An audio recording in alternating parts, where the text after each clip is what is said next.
ഫെബ്രുവരി 2 വെള്ളിയാഴ്ച നമ്മുടെ കർത്താവിൻ്റെ സമർപ്പണ തിരുനാൾ.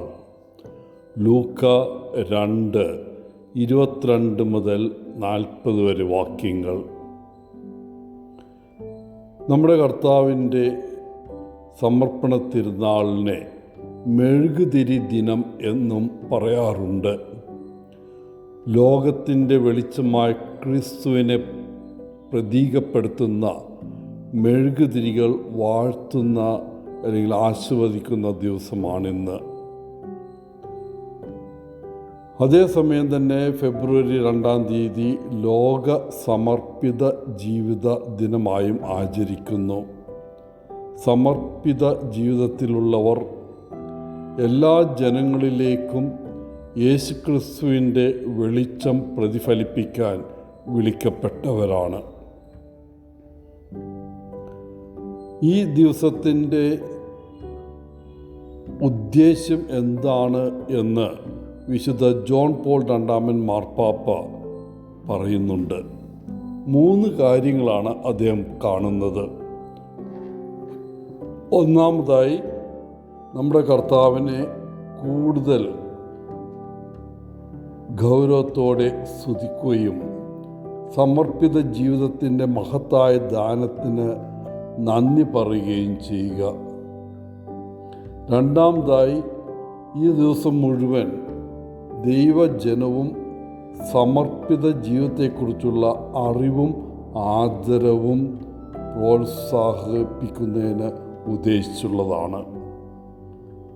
മൂന്നാമത്തെ ഉദ്ദേശ്യം, കർത്താവ് സമർപ്പിതരിൽ ചെയ്തിട്ടുള്ള അത്ഭുതങ്ങൾ ഒരുമിച്ച് ആഘോഷിക്കാൻ സഭ അവരെ ക്ഷണിക്കുകയാണ്. ഇന്നത്തെ സുവിശേഷ വായനയിൽ മേരിയും ജോസഫും തങ്ങളുടെ കുഞ്ഞിനെ ദൈവത്തിന് ദേവാലയത്തിൽ സമർപ്പിക്കുന്നത് നാം കാണുന്നു. 40 ദിവസം മുമ്പാണ് നമ്മൾ ആ ശിശുവിൻ്റെ അത്ഭുതകരമായ ജനനം ആഘോഷിച്ചത്. ദൈവത്തിൻ്റെ ഏറ്റവും വലിയ സമ്മാനമാണത്. മറിയം കന്യകയായിരുന്നിട്ടും പരിശുദ്ധാത്മാവിൻ്റെ ശക്തിയാൽ അവൾ ഒരു മകനെ പ്രസവിച്ചു. യഹൂദ ആചാരങ്ങളും അനുഷ്ഠാനങ്ങളും അനുസരിച്ച് അവർ ഔപചാരികമായി നാമകരണം ചെയ്യുകയും പരിച്ഛേദന കർമ്മം നടത്തുകയും ചെയ്തു. വാസ്തവത്തിൽ ആ കുഞ്ഞിൻ്റെ പേര് സ്വർഗീയ പിതാവായ ദൈവം തന്നെയാണ് നൽകിയത്. ഇന്ന് ദേവാലയത്തിൽ യേശുക്രിസ്തുവിനെ സമർപ്പിക്കുന്ന ഈ ദിവസം ശിമയോൻ്റെയും അന്നായുടെയും വാക്കുകളിലൂടെയും പ്രവൃത്തികളിലൂടെയും അവൻ്റെ വിധി വെളിപ്പെടുത്തപ്പെടുന്നു. കർത്താവിന് വിശുദ്ധനായി നിയോഗിക്കപ്പെട്ട ഒരു ശിശുവിൽ അവർ ദൈവപുത്രനെ കാണുകയും തിരിച്ചറിയുകയും ചെയ്യുന്നു.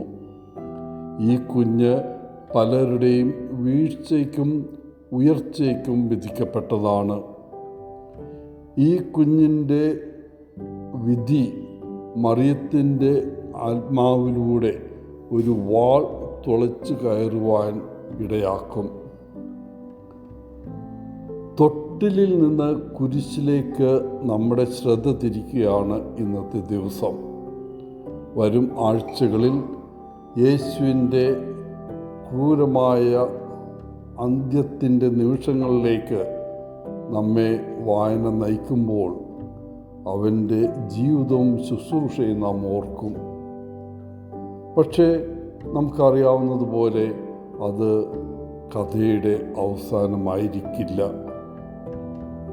അവൻ്റെ അപമാനകരമായ മരണത്തിന് 3 ദിവസത്തിന് ശേഷം അവൻ വീണ്ടും ഉയർത്തെഴുന്നേൽക്കുകയും ഈ ലോകത്തിൻ്റെ രക്ഷ പ്രാപിക്കുകയും ചെയ്യും.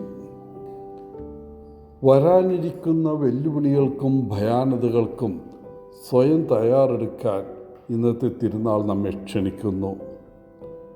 ഈ കുഞ്ഞ് മരണത്തെ കീഴടക്കുമെന്നും തൻ്റെ ത്യാഗത്തിലൂടെ നമ്മുടെ പാപങ്ങൾ കഴുകി നമുക്ക് സ്വർഗത്തിലേക്കുള്ള യാത്ര നടത്താൻ നമ്മെ ക്ഷണിക്കുകയും ചെയ്യുന്നു. മാനുഷ്യ സാഹസികതയുടെ ഒരു പുതിയ അധ്യായത്തിന് തുടക്കം കുറിക്കുകയാണിന്ന്. എല്ലാവർക്കും ഇന്നത്തെ തിരുനാളിൻ്റെ മംഗളങ്ങൾ നേർന്നുകൊണ്ട് ഒത്തിരി സ്നേഹത്തോടെ പോളച്ചൻ CSSR ഫ്രം ആന്ധ്ര.